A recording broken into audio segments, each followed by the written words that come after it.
grande parceira, ela que fez essa aproximação. Ah, que bom, o Nicolas iniciou a gravação. Que fez essa aproximação, trouxe o nome da Carolina aqui para a gente poder ter esse momento com ela e trouxe aí a sua. Isso, ótimo, pode ir compartilhando.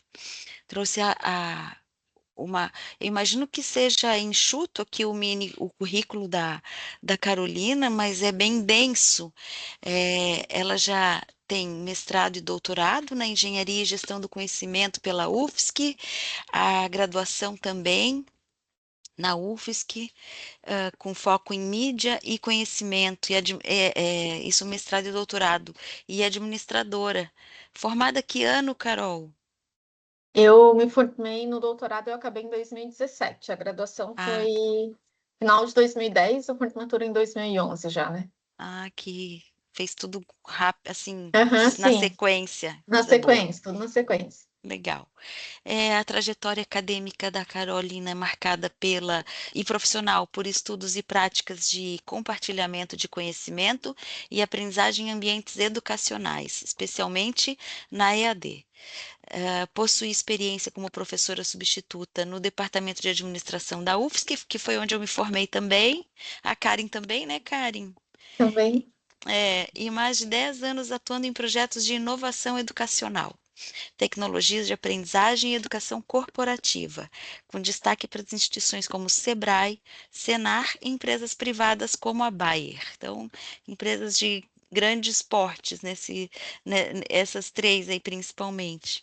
Realizou o doutorado sanduíche na cátedra da Unesco, como nós estávamos falando antes, ampliando sua expertise internacional na temática da aprendizagem e desenvolvimento de competências. Também tem experiência na gestão de projetos estratégicos e implementação de soluções voltadas à aprendizagem de adultos e à transformação digital no setor corporativo. Eu imagino que hoje seja um petisco de tudo que a Carolina pode compartilhar conosco e imagino também que vai surgir uma série de outras curiosidades e demandas para ela voltar em outros momentos. Então, Karen, quer dar uma palavrinha? Compartilhar aqui conosco também a, a sua perspectiva desse encontro? Olá, boa tarde a todos. Pessoal, estou com a minha internet um pouco instável, então talvez vocês tenham notado que eu entrei e caí Ah, umas 5 vezes já. Mas acho que antes de mais agradecer a Carolina por ter aceito o convite. A gente tem desenvolvido essas iniciativas ao longo do Prapeg justamente para compartilhar outras experiências para além da universidade, né? É sempre uma oportunidade de a gente ter a visão de quem está para além dos muros, né? Isso é muito interessante porque engrandece não só o nosso repertório interno, né, professora Patrícia, mas também sim. proporciona a toda a comunidade. Essas iniciativas, elas sempre são abertas não só ao público interno da UDESC, mas também ao público externo, justamente para que a Isso. gente possa fazer essas aproximações. Então, eu agradeço também a professora Patrícia pela né, organização e acolhimento no seu PRAPEG dessas iniciativas, a Clara e o Nicolas também, que sempre nos dão um grande apoio, e eu desejo aí, então, a todos um ótimo momento aí de compartilhamento. Obrigada, pessoal. Tá aí. Carolina, então fique à vontade, você define aí como será a dinâmica da apresentação, né, em que momento os presentes poderão participar e interagir. Conduza aí que a palavra é sua. Muito obrigada desde já. Obrigada, professora Patrícia. Obrigada, professora Karen, pela oportunidade também. Embora o início da minha carreira profissional tenha sido na universidade, eu estou no mercado corporativo há mais de 10 anos. E eu e a Karen, a gente sempre conversa sobre o que acontece aqui e lá, e eu acho que vai ser uma oportunidade bem bacana de eu trazer um pouquinho do que está acontecendo aqui no mundo corporativo, como que a gente está vendo essa questão, principalmente da aprendizagem de adultos, que é o foco agora da nossa conversa. E um bate-papo mesmo para trazer muito mais que a gente como docente, como quem ensina, mas como quem aprende também, porque sempre estamos nesse lugar, né? E a ideia é que a gente consiga sair dessa conversa pensando o que a gente pode fazer diferente para ter uma vida mais plena e enriquecida de saberes e de conhecimentos. Então, eu preparei aqui alguns slides, eu costumo falar bem rápido e ser bem objetiva, então, se vocês tiverem qualquer dúvida ou queiram fazer qualquer comentário ao longo da fala, por favor, fiquem à vontade para interromper. A ideia é que a gente possa ir trocando ideias ao longo da conversa, certamente isso vai enriquecer a minha fala. Como a professora Patrícia falou, eu sou a Carolina Schmidt Nunes.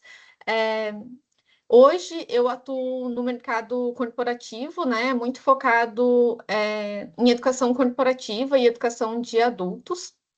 E aí é um pouquinho disso que eu vou compartilhar com vocês agora, um pouco dessa coleta de informações, de conhecimentos, de experiências e insights que a gente vem observando ao longo desse tempo.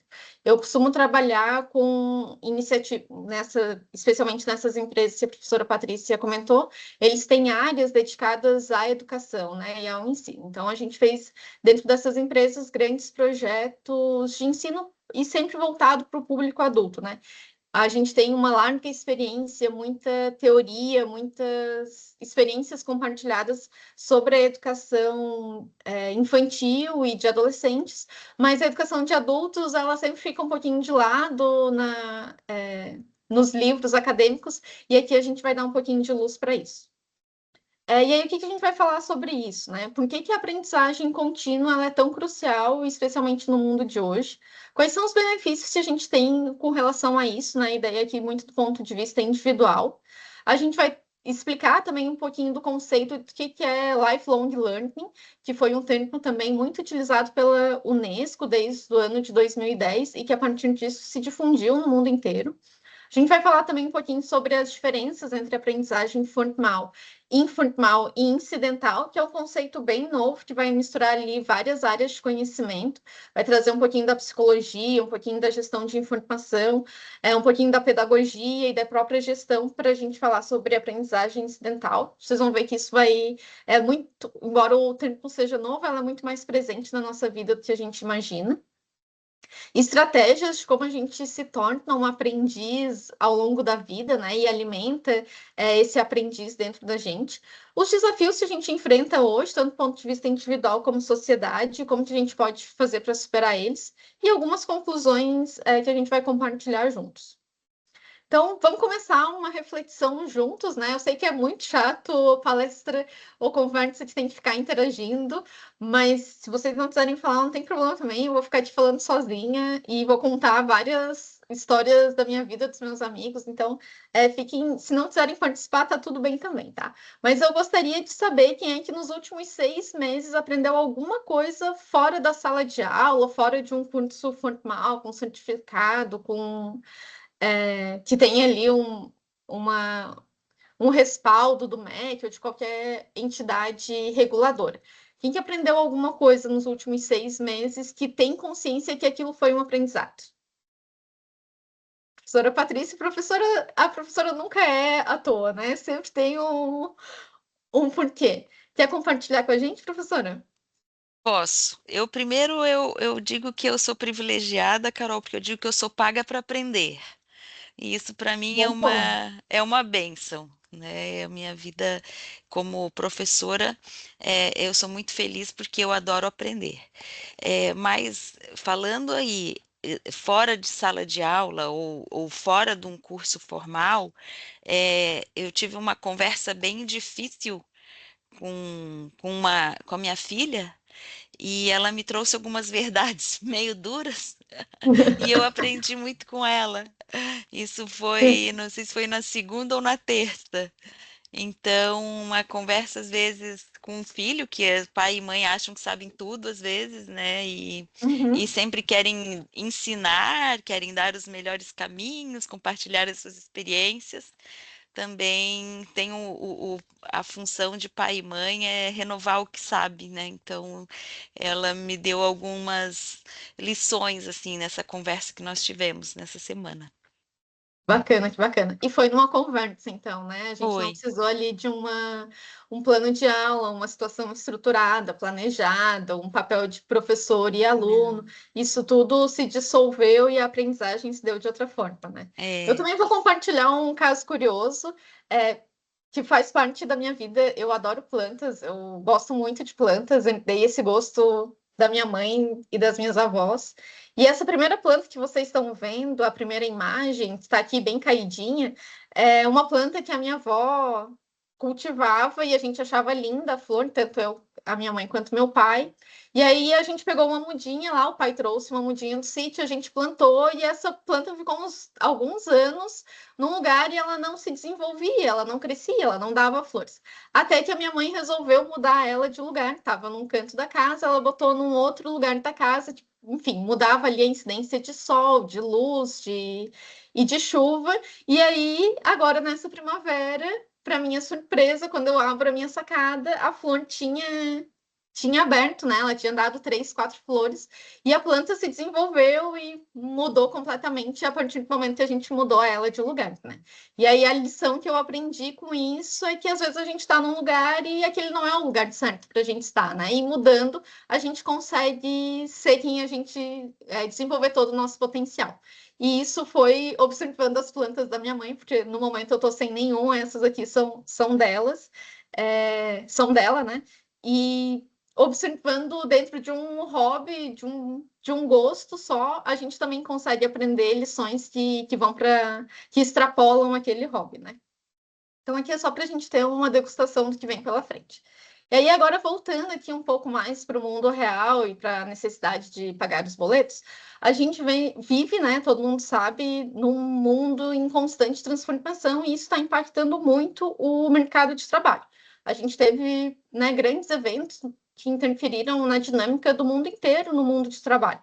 Tanto a pandemia, quanto agora, mais recentemente, o fenômeno da disseminação da inteligência artificial, ela vem provocando muitas reflexões e mudanças práticas já no mercado de trabalho.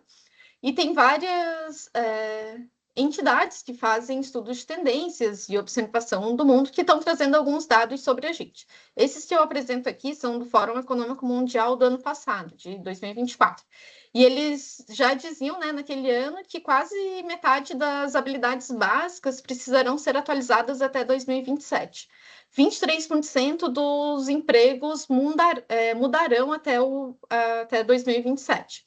E 6 em cada 10 profissionais precisarão de treinamentos até 2027, ou seja, o que eles sabem fazer, da forma como eles sabem fazer, não vai ser útil, não vai ser necessário, vai estar defasado num futuro muito próximo, né? Isso acende um alerta muito grande, tanto para empresas, porque essas pessoas elas não estão prontas no mercado de trabalho e agora eu vou só substituir quem trabalha comigo com quem tem essa competência. Não é assim, essa competência ela precisa ser desenvolvida, né? Não é que ela existe e eu não apenas não utilizava, ela precisa ser desenvolvida em toda a força de trabalho, em todos nós. Então, para além, né, a gente não vai entrar aqui no detalhe do que precisa ser desenvolvido, nem como a gente vai desenvolver isso. Mas eu trago esses dados para a gente estar alerta sobre a necessidade de estar em constante aprendizado. A gente está aberto a mudar e a aprender para se manter dentro do mercado de trabalho, né? E se manter relevante e atuante, correndo risco de não ter ocupação para a gente num futuro muito próximo se a gente não continuar estudando e se atualizando e desenvolvendo novas habilidades, novas competências. E aí tem uma mudança, né? Aí os teóricos da educação corporativa, que entram muito nessa questão da andragogia e da aprendizagem de adultos, vão dizer que não é mais sobre saber tudo, mas está pronto para aprender qualquer coisa. Então, é muito mais a gente desenvolver essa capacidade de aprendizagem, aprender a aprender, do que saber dominar tudo, porque a gente nem sabe o que vai precisar, por exemplo, em 2035. A gente precisa, então, desenvolver esse olhar, essa competência para aprender o que vier. E aí né, a gente sabe, cada dia surge uma nova tecnologia, novos processos são implementados, e se a gente perde essa onda, é muito difícil acompanhar a próxima, né? Eu percebo muito isso com os meus tios que são mais velhos, que já passam ali da casa dos 60. Se eles aprenderam a fazer Pix, eles conseguem ler o QR Code de um restaurante, do cardápio de um restaurante. Mas se eles perderam ali o ensejo do Pix, eles não sabem fazer o Pix, a próxima tecnologia que vem fica muito mais difícil de ser incorporada no dia a dia, né? Então, a primeira dica que eu tenho, né, para a gente é sempre estar, não é que a gente vai ter que ser um expert e saber de tudo o tempo inteiro, mas é estar ligado sempre nas tecnologias que vêm para a gente não ficar tão atrasado, não perder tanto, porque senão a gente vai ter um custo energético muito maior lá na frente para recuperar isso que perdeu ao longo do caminho, né? Então, a gente está aberto a aprender o que vem, que é uma coisa que a gente ainda não conhece, e talvez saiba o que vem, ou no ano que vem, no próximo. Daqui 5, 10 anos a gente ainda não sabe, né? E aí, se vocês quiserem compartilhar, qual é o maior desafio para vocês para conseguir aprender no dia a dia de vocês? Normalmente, né, que é a falta, a gente tem na experiência que a gente compartilha e as pesquisas, elas sempre vão indicar esses 4 pontos, né? A falta de tempo, né? A vida do adulto, ela é uma vida sem tempo, né? A menos que você seja inteiro, o tempo é um bem muito precioso e a gente tem muitas obrigações, muitos desafios para fazer caber em 24 horas. A gente tem o custo da educação formal, né? Felizmente temos a UDESC aqui, que está sempre de portas abertas, com uma série de ofertas de educação gratuitas para toda a comunidade, mas isso não atende 100% da população, né? Então, a gente tem custos não só do curso, mas envolvidos, seja de deslocamento, de próprio tempo, né? Eventualmente tem que sair do trabalho, tem que fazer uma outra dinâmica, que nem sempre é possível. Tem o excesso de informação, né? Tanta coisa que eu vou estudar. Eu vou saber o que é IA, análise de dados, comportamento das pessoas, são muitas áreas de conhecimento e às vezes fica difícil a gente decidir um caminho por onde ir também e não saber por onde começar, né? E aí, diante desse cenário, é que a gente emerge, né? Principalmente ali em 2010, que é a primeira vez que a Unesco adota esse termo, que é o lifelong learning, que é esse conceito de que a gente aprende, né, de forma intencional e voluntária ao longo de toda a nossa vida. O nosso processo de aprendizagem, ele não encerra quando a gente sai de um banco escolar, quando a gente recebe o diploma. Talvez em algum momento isso de fato tenha sido uma realidade, né? Há uns 50 anos atrás, quando você acabava a graduação, não havia mais a necessidade de estudar e de se aperfeiçoar. Mas isso já vem mudando há um tempo.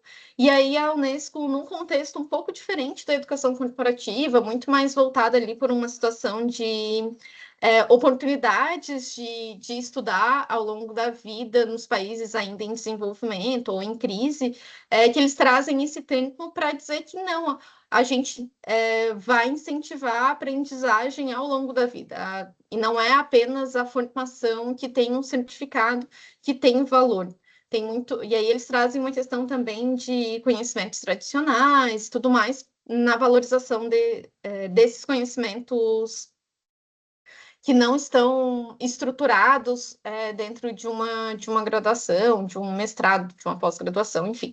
E aí é nesse tempo que surge rapidamente o mundo corporativo também se apropria da expressão para incentivar, né, os seus colaboradores a continuarem se desenvolvendo e estudando ao longo de toda a vida, e aí de uma forma muito intencional, e aqui vai estar muito vinculado a cursos de curta duração, palestras, participação em eventos, isso dentro do mundo corporativo, né? E aí, tanto, eles continuam, né, incentivando isso muito mais agora depois da pandemia. Isso aqui é um outro report também do LinkedIn do ano passado, que fomenta, né, e fala da importância dos funcionários, dos colaboradores continuarem se aperfeiçoando e aprendendo, e como isso impacta também no crescimento das empresas. E aí tem aqui uma pesquisa da McKinsey desse ano também, que diz que 30% das empresas que priorizam a aprendizagem contínua, e aí isso significa dar tempo, dinheiro, e fomentar mesmo que seus funcionários, seus colaboradores façam esse tipo de iniciativa de estudo, são 30% mais propensas a serem líderes do mercado nos seus setores de atuação. Então, aqui muito nesse mundo corporativo, a gente já vê um ROI, né? Um retorno. Se eu invisto na capacitação dos meus colaboradores, a tendência é que a minha empresa seja mais bem-sucedida e eu acabe até me tornando uma líder ali do mercado. Então, o mercado corporativo vê com muitos bons olhos esse movimento de lifelong learning, porque traz resultado no final, né? E aí aqui eu trago um pouco dos benefícios da gente ter essa postura de aprendizagem contínua ao longo da vida, tanto do lado da carreira, né? Porque sim, vai dar uma maior empregabilidade, vai trazer mais oportunidades de crescimento, colocação no mercado de trabalho, ou mesmo de empreender, de buscar outras posições dentro do mercado de trabalho, mas a gente também tem benefícios para o nosso lado que não paga boletos, né? A gente já tem muitas pesquisas científicas falando da importância de continuar estudando, desenvolvendo novas habilidades ao longo da vida para melhorar a saúde cognitiva, para evitar uma série de doenças degenerativas. A gente sabe que manter o cérebro ativo, hoje a gente sabe, né, que manter o cérebro ativo é muito bom, e manter ele ativo é aprendendo também, né? A gente desenvolve outras competências, né? Como desenvolve mais resiliência, a gente também indiretamente tem uma satisfação pessoal um pouco maior quando a gente sabe, continua aprendendo, se sente mais relevante no mundo, né? E tem mais oportunidades, tanto do ponto de vista de emprego, como em outras áreas da vida, e um crescimento contínuo, tanto econômico como pessoal mesmo, né? E aí aqui a gente vai trazer um pouquinho da diferença entre aprendizagem formal, informal e incidental, só para a gente entrar no conceito dessa última, que é onde eu quero explorar um pouquinho mais com vocês. A formal é a mais conhecida, né? E aqui a UDESC, novamente, né? Uma grande promotora desse tipo de educação, que é aquela estruturada e simplificada. Então, vão ser cursos, graduações, mestrado, doutorado, pós-graduação, treinamento oficial, um curso que faz na Coursera e tem um diploma, tem uma série de opções, né, de educação formal. E aqui o ensino médio, ensino profissionalizante, tudo isso está contemplado nesse tipo de ensino. Ele vai ser sempre normalizado, né, regrado por uma instituição como o Ministério da Educação. Então, não é qualquer um que pode abrir uma graduação sem nenhuma do nada, né? Eu não posso abrir aqui na garagem da minha casa uma graduação e chamar ela de Universidade Carolina sem passar por todo um processo de avaliação para que essa oferta aconteça. Então, aqui, já fazendo um spoiler, os cursinhos que tem no Hotmart, eles não vão entrar aqui como educação formal, né? Eles têm até um certificado no final, mas eles não têm uma validade formal. Eles vão entrar aqui no informal, que é aquela educação que ela é autodirigida, mas ela é flexível. Então, eu leio um livro técnico, ouvi um podcast da área, assistir vídeos, ler artigos científicos, conversar com outras pessoas da área sobre sobre o assunto, sobre este assunto. Então, tudo isso a gente considera como aprendizagem informal, mas ela é uma aprendizagem que ela é direcionada. Eu vou ler esse livro porque eu quero saber sobre este assunto. Eu vou ouvir esse podcast e eu quero saber o que eles estão falando sobre este assunto. Então, ela tem uma intencionalidade muito grande ali por trás e um objetivo, claro, né? Eu quero aprender sobre tal coisa. Eu vou nessa feira, eu vou nesse congresso porque eu quero aprender sobre isto. Agora, a incidental, que é um termo bem mais novo, e ela começou a aparecer aí, principalmente em inglês, nos últimos 5 anos, desde 2020 ela começa a emitir, que ela começa a perceber que a gente também aprende de outras formas. A gente não aprende só na sala de aula, a gente não aprende só lendo, escutando, com um objetivo claro. A gente aprende sem querer, às vezes. No nosso dia a dia, às vezes a gente aprende uma coisa, faz uma coisa e aprende algo que não estava previsto, não estava dentro do objetivo. Como um exemplo que a professora Patrícia mencionou no início. Nessa conversa que ela teve com a filha dela, ela aprendeu algumas coisas que não estavam previstas. Foi sem querer, né? Foi sem querer que ela acabou aprendendo isso numa dinâmica muito do dia a dia, né, que acontece no nosso dia a dia naturalmente, mas ela teve essa possibilidade de observar e refletir sobre aquilo, né, que é isso que a gente vai ver que marca essa aprendizagem incidental, que está disponível a todo momento, mas ela só acontece se a gente está prestando atenção e refletindo sobre o que está acontecendo. E aí aqui eu até trago o print do livro, que é referência no Brasil nesse tempo. Aí vão ter algumas divergências de tradução. O Conrad, que é esse autor que trata, que é o autor deste livro aqui, Aprendizagem Incidental, ele chama de incidental. Mas se a gente for para a gestão do conhecimento, eles vão chamar esse mesmo conhecimento de aprendizagem implícita. Então, quando vocês verem tanto aprendizagem implícita quanto incidental, elas vão estar falando da mesma coisa. E ela é aquela que acontece sem querer querendo, né? No dia a dia, ela não tem uma intenção explícita de aprender. Tipo, eu não tinha intenção de aprender o que eu aprendi observando as plantas da minha mãe, mas a aprendizagem aconteceu. E aí a gente tem, se vocês perceberem, pararem para pensar, vocês vão ver que isso acontece no dia a dia de vocês o tempo inteiro, só que algumas vezes a gente não dá atenção para isso. Mas, por exemplo, uma coisa que acontece muito comigo é absorver expressões ou palavras que os meus amigos estão usando, ou eu conheço uma pessoa nova e ela usa determinadas palavras, e aí, de repente, aquilo entrou no meu vocabulário também, sem que eu tivesse premeditado, né? Acontece acontecendo, assim. Então, essa aprendizagem que ela é muito desvalorizada hoje em dia, a gente não dá um valor porque ela acontece sem essa intencionalidade, né? Mas ela acontece. E a tendência é que a gente dê cada vez mais valor para esse tipo de aprendizagem.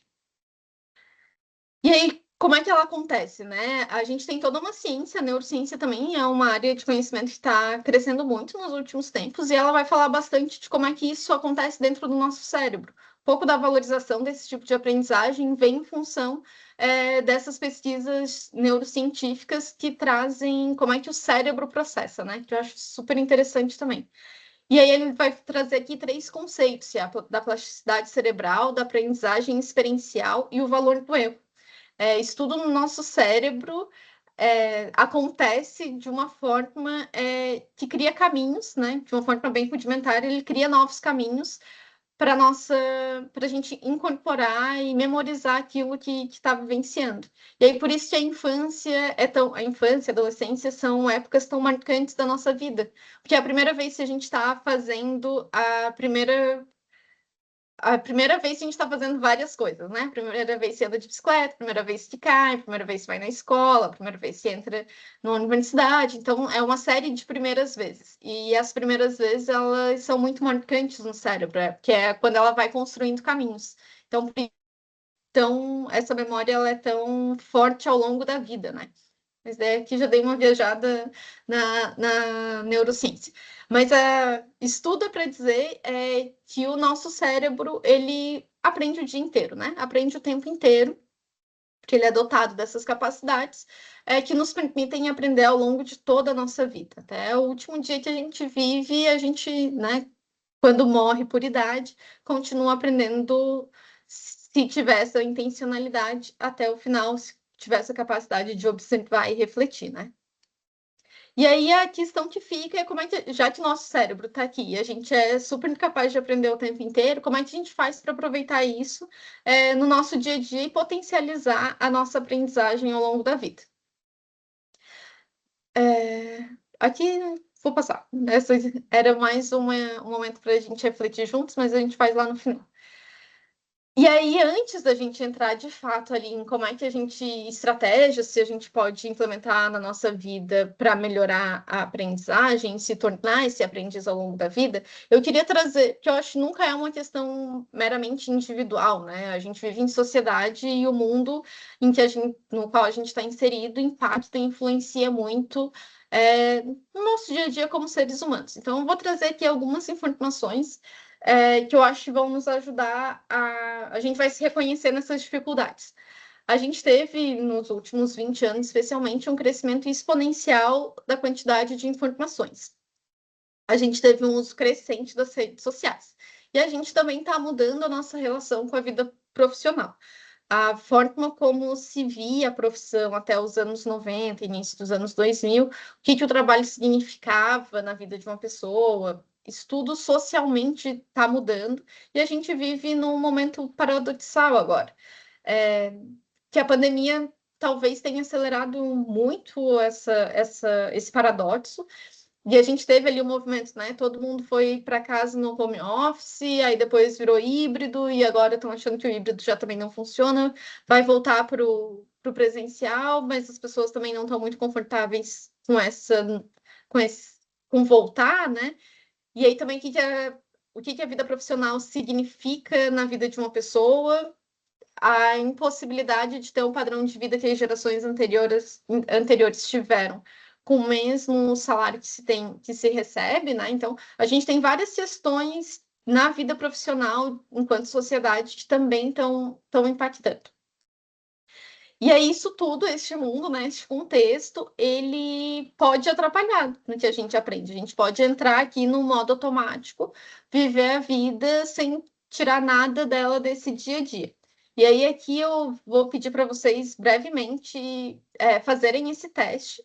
É, São 5 perguntas que eu extraí de um questionário que fala sobre uso de redes sociais e internet. Então, a escala é de 1 a 4.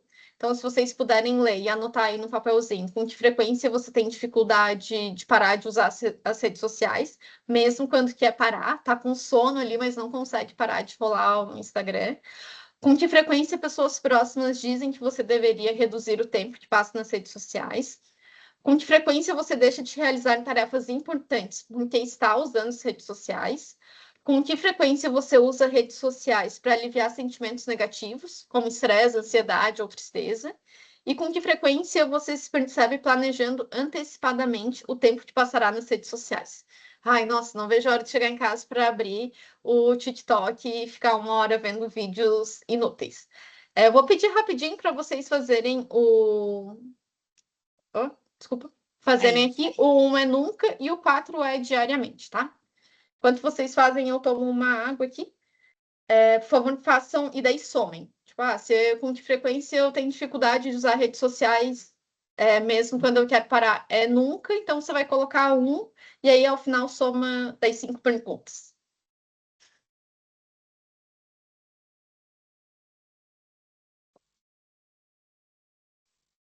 E podem ser honestos, a gente não vai precisar compartilhar o resultado com ninguém, tá?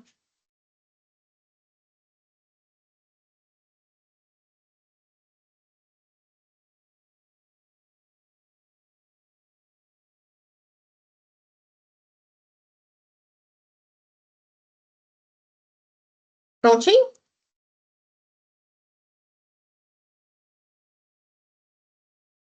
Vou avançar então no resultado. O teste ele é baseado nessa escala de uso compulsivo da internet. A sigla em inglês é SEWS. Quanto mais próximo de 20 deu a pontuação para essas 5 perguntas, que elas são uma versão reduzida, né? O teste ele é completo, ele é mais completo, tem mais questões, mas aqui só para a gente ter um cheiro disso.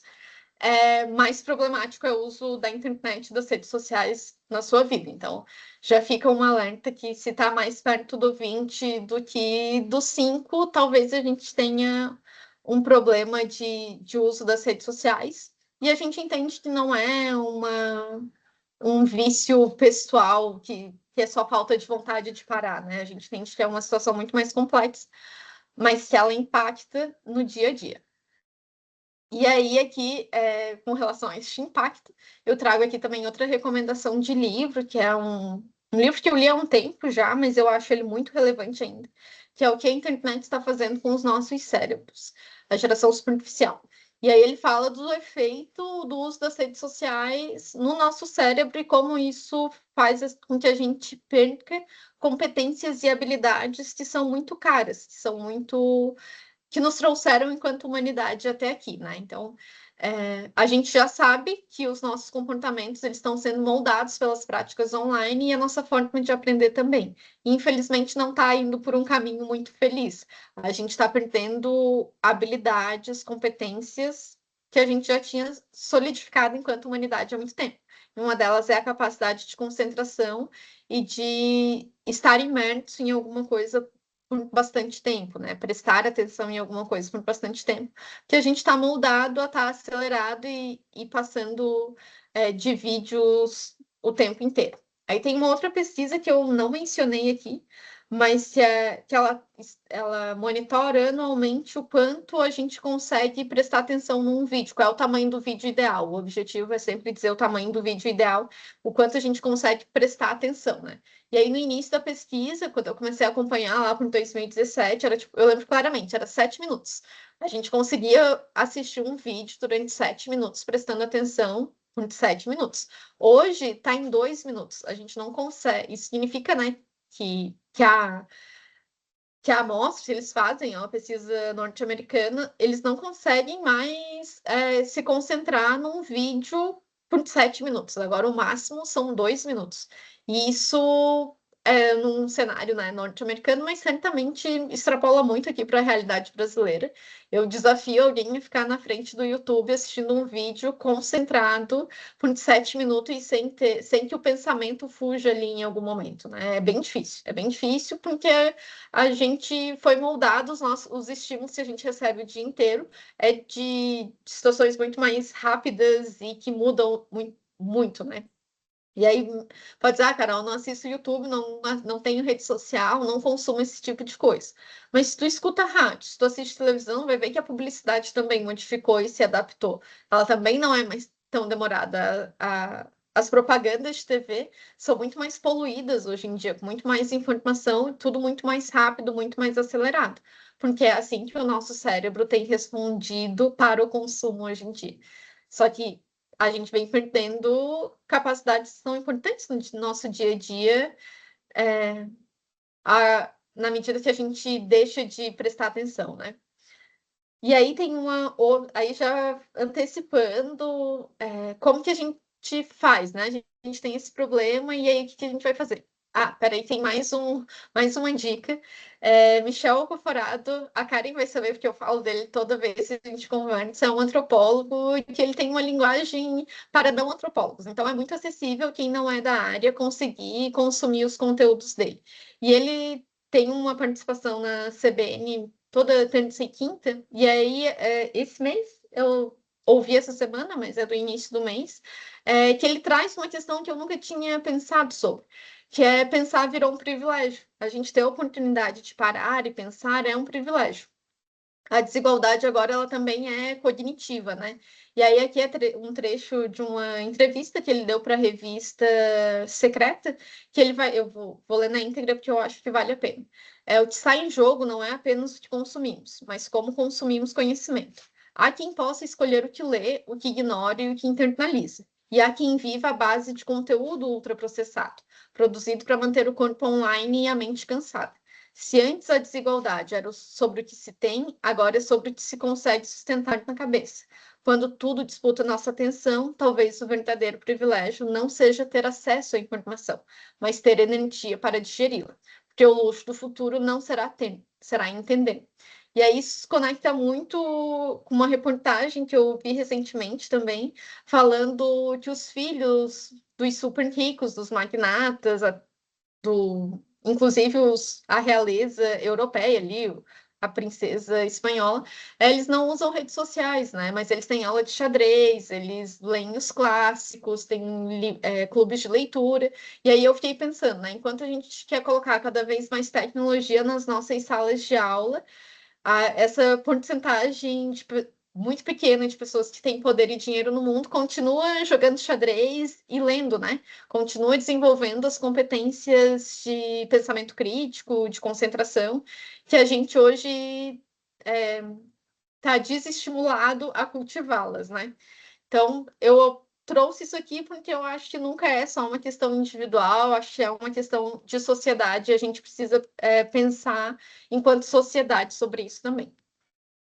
E aí eu trago aqui já entrando agora na parte final, onde eu vou trazer algumas sugestões do que a gente pode fazer, que são tem evidência científica por trás, mas uma que tem evidência, mas eu quis dar mais atenção a ela, porque é um gosto pessoal também, é o poder da leitura, né? Que é uma super ginástica para o cérebro. A gente tem diversos benefícios da leitura para o cérebro em diferentes campos.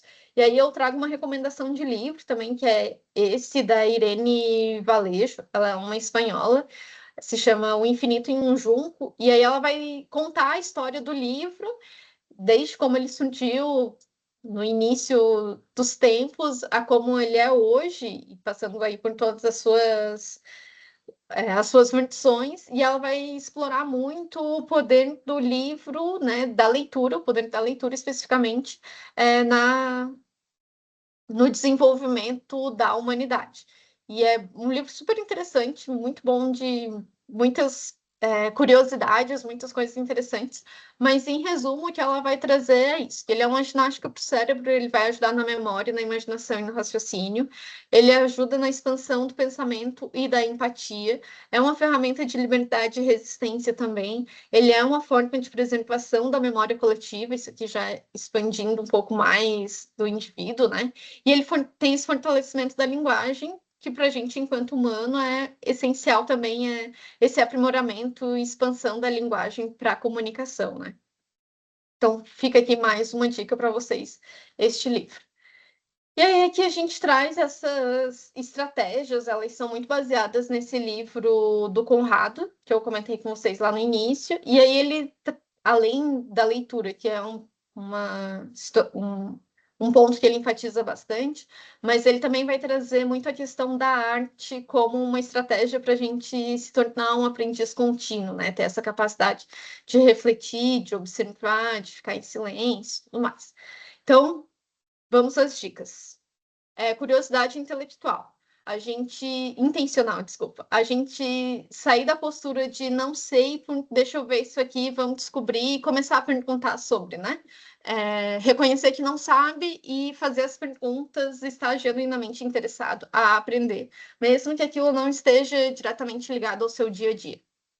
Consumo de conteúdo diversificado.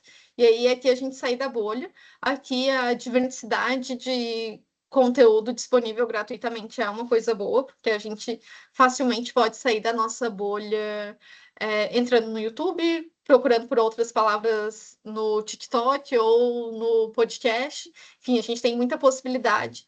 A gente só tem que ter a vontade de sair da nossa bolha e entender outras coisas, né?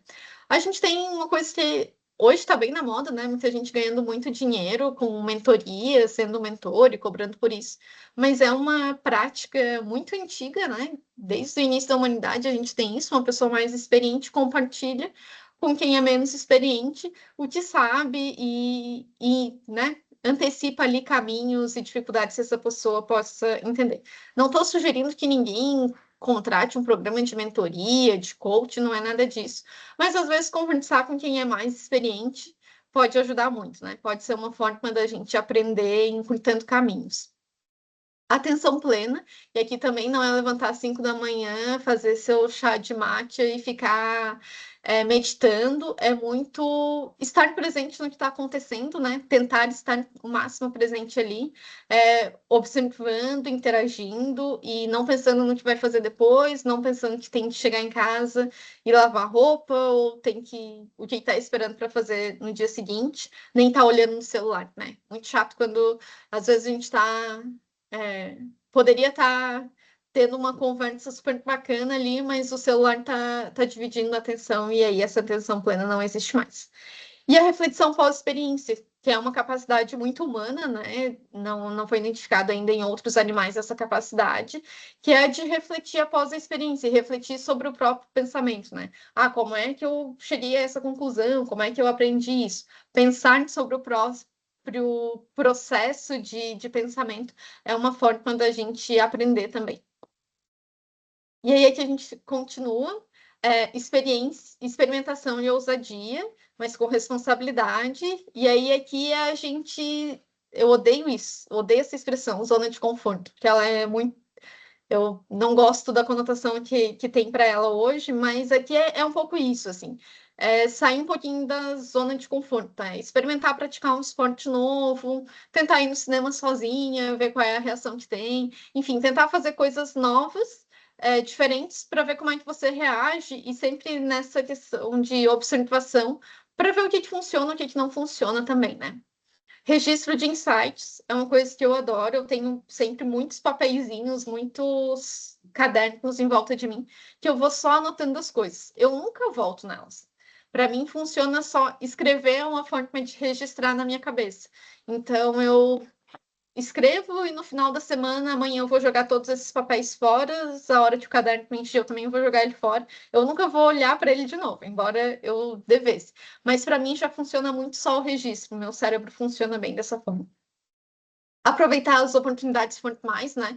E aqui, de novo, a UDESC, cheia de oportunidades o tempo inteiro. Em momento nenhum a gente quer desvalorizar essas oportunidades de aprendizagem formal, bem pelo contrário, elas precisam ser fomentadas. E não acreditem se falar para vocês que não precisa de diploma, precisa sim. A gente tem pesquisa socioeconômica falando que é isso que muda a vida das famílias mesmo, é por aí que a gente tem que ir. Não dá para abrir mão de fazer uma graduação, de fazer um mestrado, de fazer um doutorado. É isso que vai melhorar a condição de vida das famílias. Então, a gente não deve, de maneira nenhuma, não aproveitar uma oportunidade dessa natureza, né? E a leitura intencional, de novo aqui só reforçando a importância da leitura, e ela pode ser a leitura de um romance, de um livro técnico, de uma biografia, mas o ler, ele vai ampliar vocabulário, vai aperfeiçoar essa capacidade de concentração e de estar imerso ali num mundo muito particular, né? E é claro, desenvolvimento do pensamento crítico e da empatia. E aí, aqui, né, só para a gente já encerrando, recapitulando, a aprendizagem como um estilo de vida, são pequenas mudanças que a gente pode fazer no nosso dia a dia que podem trazer resultados a longo prazo, né? E a ideia é realmente a gente ter essa mudança de postura, não é para agora tem que comprar um planner e tem que escutar 3 podcasts na semana, ler 20 páginas por dia. Não é sobre isso, mas é sobre esse olhar mais atento ao que acontece ao nosso redor e aproveitar essas oportunidades que já estão ao nosso alcance, né? A gente só precisa ter a postura para usufruir delas. E aí, aqui eu deixo um desafio, né? Para a gente começar hoje a pensar sobre isso, né? Que pequena ação, que pequena mudança no dia a dia você pode fazer hoje para cultivar essa mente aprendiz. Pode pensar só que área que eu gostaria de aprender mais, né? Não sei, eu às vezes fico pensando, talvez que eu tenha interesse em, quem sabe, um dia entender como é que funciona um piano. Talvez eu queira aprender a tocar piano, como o piano funciona por dentro. Eu não tenho nenhuma relação com música, nem nada disso, mas talvez seja uma área que eu queira, em algum momento, entender um pouco melhor. E isso vai ficar aqui no fundo da minha cabeça e eu vou estar atenta a isso, né? Dessas estratégias que a gente falou essa semana, o que você pode começar sem muito esforço, sem mudar a tua rotina, né? Quem é alguém que você poderia procurar para ter essa mentoria no sentido dessa conversa sobre a vida, sobre uma área de conhecimento, sobre uma trajetória profissional? E qual livro, qual podcast, qual artigo, qual revista você gostaria de começar a ler? Então, eu queria deixar como mensagem, né, que o aprendizado ele não precisa ser uma coisa grandiosa, a gente não precisa mover mundos e fundos para isso. A gente pode ter ações pequenas, mas consistentes, que vão criar essa mudança ao longo do tempo e vão nos trazer uma vida mais cheia de significado, né? E aí aqui eu até cheguei a organizar esse slide com base em alguns artigos científicos que eu encontrei nesse livro que eu mencionei do Conrado, mas eu achei que, cara, isso aqui não fazia nenhum sentido. Não fazia nenhum sentido ainda, véspera de dezembro, a gente acabando um ano, todo mundo cansado. Não fazia nenhum sentido colocar mais um plano pessoal de aprendizagem, colocar mais uma rotina, mais uma obrigação na vida de vocês. Então eu resolvi ser audaciosa e acabar a minha fala com um trecho de um artigo científico, mas se ele poderia ser uma poesia. Mas eu acho que ele faz muito sentido nesse mundo tão corrido que a gente está tá vivendo, e ele diz assim: a experiência, a possibilidade de que algo nos aconteça ou nos toque, requer um gesto de interrupção, um gesto que é quase impossível nos tempos que correm. Requer parar para pensar, parar para olhar, parar para escutar. Pensar mais devagar, olhar mais devagar e escutar mais devagar. Parar para sentir, sentir mais devagar, demorar-se nos detalhes. Suspender a opinião, suspender o juízo, suspender a vontade, suspender o automatismo da ação, cultivar a atenção e a delicadeza, abrir os olhos e os ouvidos, falar sobre o que nos acontece, aprender a lentidão, escutar os outros, cultivar a arte do encontro, calar muito, ter paciência e dar-se tempo e espaço.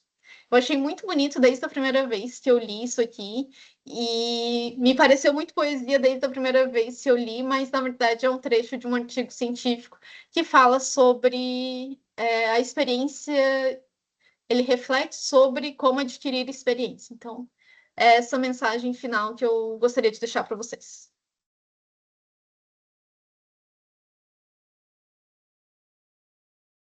Carol, que linda esse trecho, virou poesia mesmo, né? Não tá de ficar lendo, assim, ou imprimiu. É, Depois manda pra gente. claro, claro. Que bacana. Perguntas, pessoal. Jorge apareceu, nosso querido prof. Eu tava por aqui desde o começo. Quando É, eu soube que a então, Carol ia estar aqui, eu não podia não deixar de vir, entendeu? Não podia deixar de vir. sério, você Isso. já conhecia ela. Graças a Deus, poxa, graças a Deus. Brincadeira essa parte. Foi maravilhoso poder lhe ouvir, Carol. E, inclusive, acho que a gente poderia pensar, via para a PEG aí, de convidar a Carol para conversar um pouco com a gente no departamento sobre essa questão do aprendizado e as tecnologias, assim, sabe? Porque eu acho que esse é um desafio que estamos passando, tanto quanto professores, a forma como a gente aprende, como os nossos alunos também, na forma como eles aprendem, né? E essa É, questão que ela falava sobre. Isso me pegou bastante, assim, do pessoal aprendendo a jogar xadrez, aprendendo a se concentrar, e a dificuldade que a gente tem, essas quase, às vezes são quase senhas, assim, de a gente criar aulas muito mirabolantes com o uso da tecnologia, que será que estão cumprindo seus objetivos, né? Então, seria muito importante, acho que seria muito importante para a gente, enquanto departamento, também refletir nesse sentido, sabe, prof? uhum. Desculpa, professora Fala, Patrícia. pode falar, cara. Eu ia comentar justamente esse ponto que o professor Jorge comentou agora, que eu acho que é uma reflexão super importante e me pegou muito essa fala, porque eu nunca tinha pensado nessa perspectiva, né? Eu acho que há muitos anos a gente, enquanto professor, tem sido até de certa forma assim pressionado a adoção de determinadas metodologias, né? Então, aquelas metodologias que tornem a aula muito atrativa, a aula às vezes muito show, assim, né? Não que não seja interessante, que não seja legal, mas acho que esse ponto, concordo com o professor Jorge, talvez seja uma reflexão interessante para a gente levar para o nosso departamento, assim, né? Para os professores em geral, que eu fiquei pensando na fala sobre essa questão de a paciência, a concentração, a tolerância ao tédio também ser uma competência importante, né? E uma competência importante que eu olhando, eu fiquei pensando na minha trajetória, eu acho que eu aprendi muito isso em sala de aula, né? A paciência, a concentração, essa tolerância ao tédio, né? Porque ficar ali 2, 3 horas dentro de uma sala de aula ouvindo o professor não é sempre a coisa mais empolgante do mundo, e como talvez, né, por essa certa pressão, a gente está se distanciando e está deixando de desenvolver essa competência nos nossos alunos, né? Porque paciência, né, essa concentração, essa tolerância, ela precisa ser exercitada, né? Não tem como comprar um suplemento na Amazon e isso vai resolver sempre essa questão, né? Eu acho que é uma reflexão super importante de nós levarmos nesse sentido, né? De que a gente precisa desenvolver esse tipo de competência, porque o nosso aluno vai para um setor público, ele vai para uma organização privada, não vai ter estímulo para a atenção Uhum. dele o tempo todo, né? E se ele não desenvolveu essa competência, essa habilidade em sala de aula, ele vai desenvolver onde? Né? Achei muito, muito legal isso, né? E também tem uma Teve dimensão. Desculpa, perdão. Não, eu só ia comentar que tem um movimento, né, muito criticando uma aula expositiva. E aí, uma vez, durante a pandemia, eu fiz um curso online que era exatamente sobre o que motiva os alunos a aprenderem. Eram da Universidade de Amsterdã, de Educação. E eles lá super, tipo, não, cara, tem conhecimento que é só aula expositiva mesmo, não tem outro jeito. O melhor jeito continua sendo uma aula expositiva, e tá tudo bem ser uma aula expositiva, não tem problema a gente trabalhar com esse tipo de dinâmica, de metodologia, né? Mas eu concordo que hoje, no mundo corporativo, isso acontece muito, né? Tem que ser uma. Tem que ter uma tem que ser uma palhaçada ali, né? Tem que ter dinâmica, tem que ter interação, tem que ter. E a concentração e o aprendizado profundo, né? Ele não tem espaço quando a gente tem muito ruído, quando a gente tem muito movimento. Mas hoje a gente de fato tem essa preferência por esse tipo de metodologia de ensino, né? Seja na universidade, seja no mundo corporativo.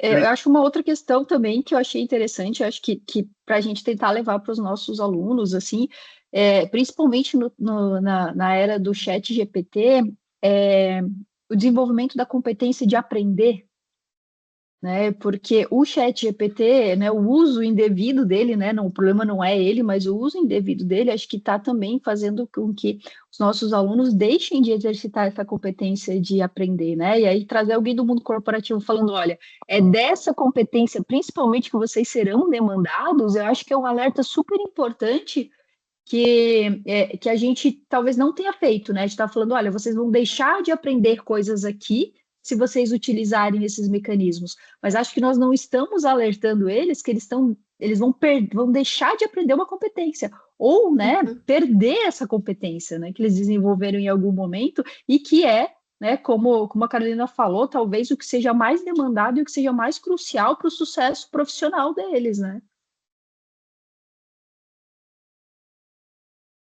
É. Posso dar minha opinião? Oi, Eu tudo não bem, sou da área Sabrina? de Claro. educação exatamente. Tudo bem? Eu sou a Sabrina.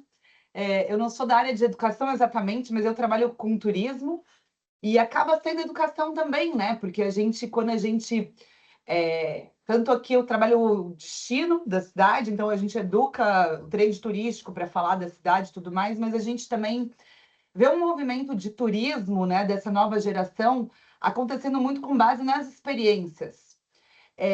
E às vezes, porque eu fico vendo, né? De fato, a Carol falando ali sobre trabalhar o tédio e tal, mas é um abismo, né? O tédio com o mundo que vivemos hoje, assim, das crianças, por exemplo, eu tenho filhos. Eu vejo os estímulos que os meus filhos têm, assim, de internet, do dia a dia, o modo operacional deles de viver, né? De internet, de ter essa dificuldade de ter tédio, até daí os pais terceirizam muito a educação, colocando na frente da TV, dando um joguinho para jogar, porque também estão na correria do dia a dia. E aí, depois aí ele sai disso, de uma vida que ele foi composto nessa interatividade, para ir para uma escola ou para uma universidade. E aí, naquelas horinhas ali que eles estão na universidade, porque de fato a educação eu vejo que, principalmente das crianças, é muito mais em casa e no mundo que ele vive do que na escola, de fato. Na escola ele aprende habilidades, ali, um monte de coisa, conhecimento. Mas ele vem com essa composição toda do mundo para a escola, né?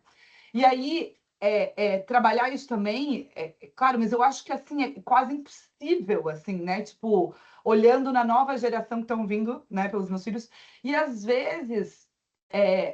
tentando botar experiências nessa educação, talvez seja um caminho, né? Como a gente vê aqui no turismo, a experiência, a nova geração está olhando muito, ela quer viver experiências. Então, a educação talvez de fato isso.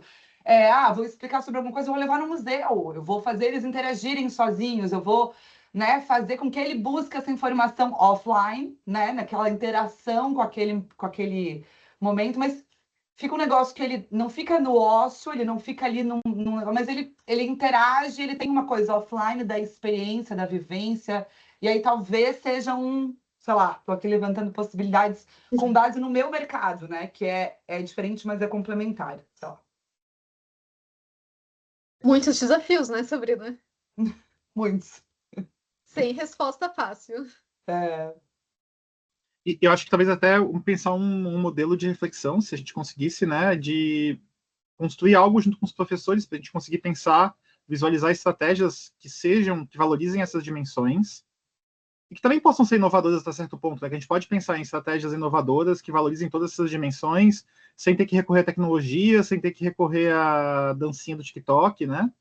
E aí a gente pode, de repente, pensar estratégias de leitura em sala de aula, estratégias de construção de conceitos em sala de aula, sabe? Penso em como é que a gente poderia arquitetar isso, assim, ou melhor, a gente poder pensar juntos como arquitetar isso, né?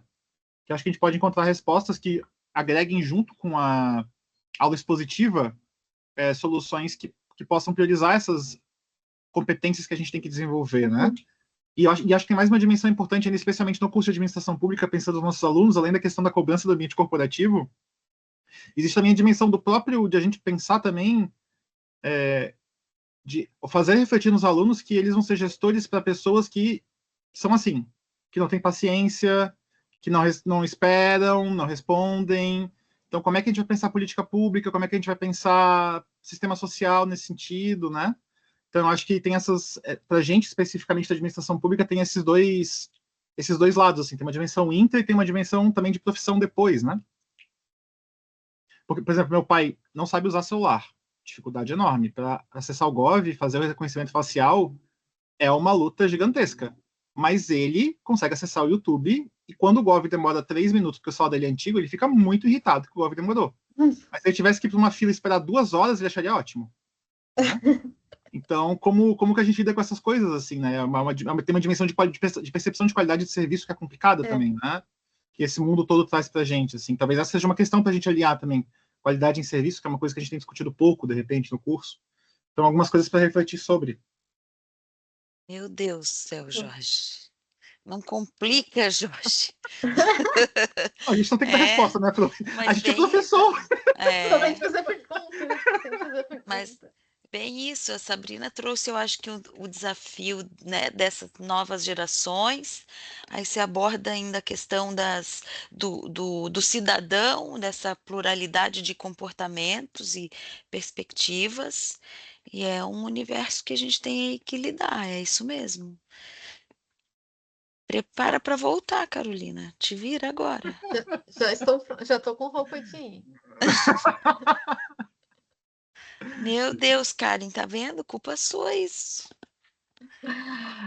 Mas é bacana, né? A gente ter, acho que a gente perceber que às vezes o diálogo justamente com, né, com quem está fora e tal nos traz perspectivas que às vezes a gente ali na academia, né, fala, não que não seja importante, né, mas falando muito de estratégias pedagógicas e tal, talvez a gente fica muito ensimesmado, né, e falando da mesma coisa, e daí vem e fala outras questões que eu acho que são muito, muito importantes. Eu acho Com essa competência de aprender, eu acho que é uma coisa que a gente tem que realmente alertar e trazer importância para dentro da universidade. Sim, não, e eu percebo que essa possibilidade tanto de abrir o leque para os professores, para a gente não cair só nessa armadilha das IAs, né, é importante abrir essa perspectiva, ou resgatar, enfim, tanto para os alunos, para a gente mostrar para eles, assim, trazer falas, né, digamos, numa aula magna, né, em os momentos, assim, de boas-vindas, quais são as perspectivas de aprendizado que eles também não se dão conta. Então, acho que a gente pode trabalhar tanto com os professores quanto com os alunos também, né? Eles nos demandam isso um pouco também, né, Paty, no sentido de ter essa interface com quem está no mercado de trabalho, né? Então, como você É, estava falando logo no início, eles entram muito com essa preocupação, né? E a gente ter alguém falando, olha, vocês vão precisar de algumas competências importantes que vocês vão aprender aqui, é uma coisa muito, acho que super importante para eles aproveitarem mais a própria trajetória dentro da universidade, né? eu acho sim, eu acho que sim. É bom alguém de fora, né, que não tá, a gente de alguma maneira já está contaminado, assim, nosso discurso já está enviesado, mas vindo alguém de fora e reforçando alguns pontos e trazendo outros é bem importante. É tipo, imagina, é tipo com o filho, né, Paty? A mãe tá ali falando, mas aí não dá bola. Daí chega a amiguinha da escola e fala, pronto, né? É, Resolveu o exato. problema. Deixa eu conversar com a amiguinha aqui, né? É isso mesmo. Algum outro ponto, pessoal, para destacar? Pessoal dos polos aí, tá conosco.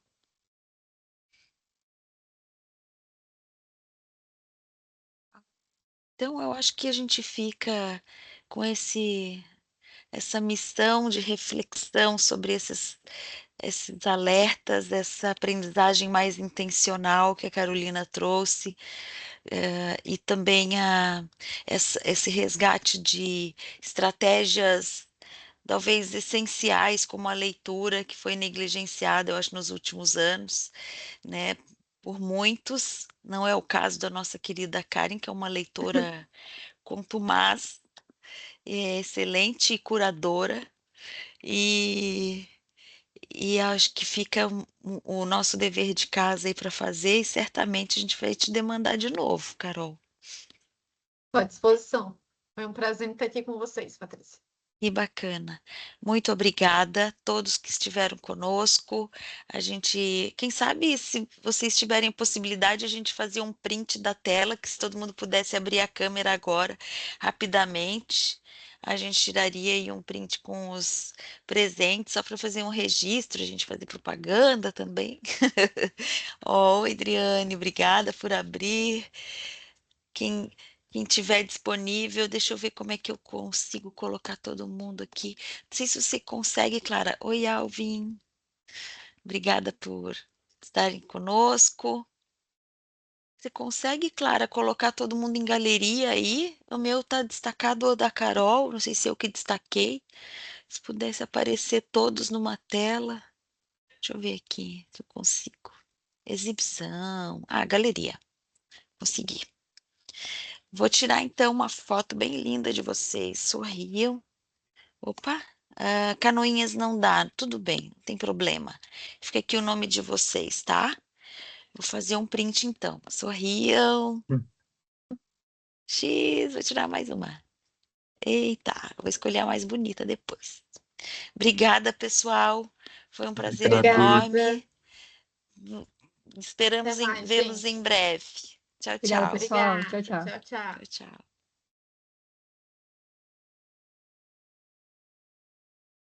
Obrigada, Clara. Obrigada, Nicolas. Foi ótimo. Encerrando a gravação. Perfeito.